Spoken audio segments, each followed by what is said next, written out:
ကိုကျော်နေပြန်ခေါ်လာတာဟုတ်ရိုစီလာထိုင်လေလာရိုစီလာ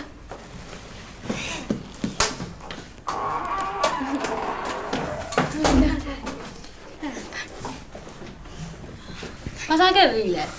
စားခဲ့ပြီဒါနဲ့ကိုကျော်လေး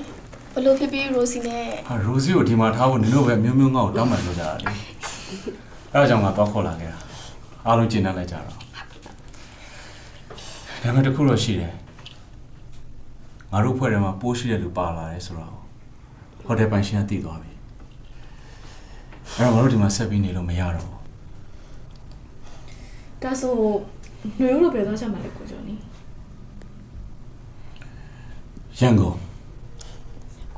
နေမြေတက်မှာလူတစ်ဖြစ်နေကျင်လဲကြမယ်